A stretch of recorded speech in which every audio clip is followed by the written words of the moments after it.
How's it going, everyone? Today is Tuesday, September 26th. I'm currently in Bath County, Virginia for a plein air event that I was invited to. Today's the first full day to paint, so I just pretty much finished my first painting that I'll show you here in a second. So it's mirrored right now, but I'm painting some trees on my host's property in Bath County. So let me flip my camera on and just show you real quick how it turned out. I'll probably do another session on it at some point over the next couple days. I'd like to really tighten up a couple spots, so let's take a look. So this is the view that I've been painting. Let me zoom in and show you a closer idea of the composition I have. So it's somewhere around here. I wanted to focus in on this small maple tree that didn't survive. It's sort of cut off at the top, you can see there, and some of the bark is peeling off. So I really liked the shadow of that bark against the strong vertical shape, and then also these diagonals coming off of the tree behind it, also having some of the bark pulled off on that one. So there's some nice contrasts, even though the majority of this view is pretty consistent in terms of color and value and that kind of thing. So this is the painting. You can tell I've really spent a lot of time trying to render the trunk of the tree. I'm trying to loosen up the background and not get too detailed or rendered, to keep the background from, or to prevent the background from competing visually with this foreground element here, and also to create that illusion of depth, that this is the form that is closest to us in the painting. But let me give you a quick close-up here. I don't know if I'll remember to record any future progress if I decide to keep working on this one. I decided to sign my name while the paint was wet by scratching my name in with a brush. So that's already good to go. Just keeps it simple. It's unlikely that I'll do anything with that bottom right corner. Like I said, I want to tighten up a little bit more in some of these areas of the painting. You can see it's still a little bit loose. I think that would really pop the painting even further. But yeah, I like how it's going so far. Unfortunately, I don't remember the dimensions of this panel, but it is a 16 by 9 ratio, so it's the same dimensions as or ratio as a widescreen picture or movie. So I wanted to play around with that ratio. This is the first painting I've ever built, canvas I've ever made or built that has that ratio. So it's been really fun to think of composition in sort of the cinematic storytelling way. And I've been wanting to paint trees and the woods for the last couple of months and just haven't really found the time. So this is a very well-timed event for me and where my interest is currently at with my plein air work. But anyway, I've already cleaned up my palette and put my brushes away. Otherwise I would show you those things too.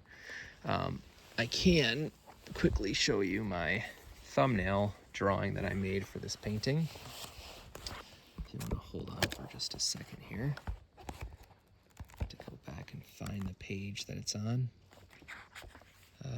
Here we go. So this was the initial idea, and it's hard to really decipher what is what in this drawing, but this vertical shape here is the positive space of the trunk of the tree. So because it's brighter than the background, it's a little hard to tell. It almost looks like two very thin trees close together there, but for the most part the composition didn't change a whole lot. You can see where I made a note to zoom in or enlarge the trunk from the initial idea or concept in the drawing, and I'm much happier with the amount of space that the trunk of the tree takes up now.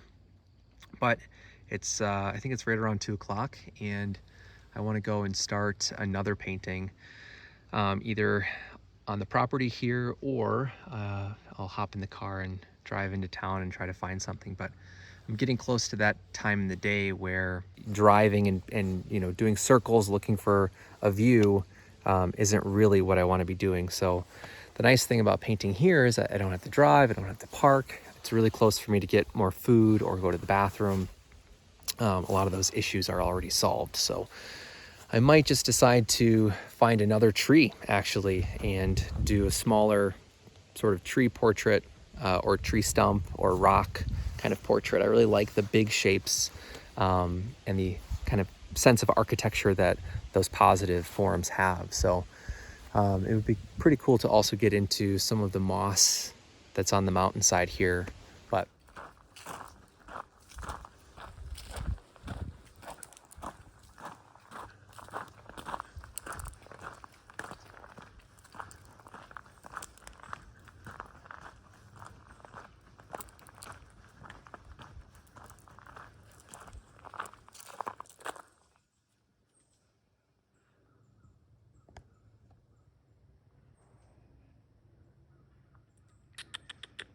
Nola.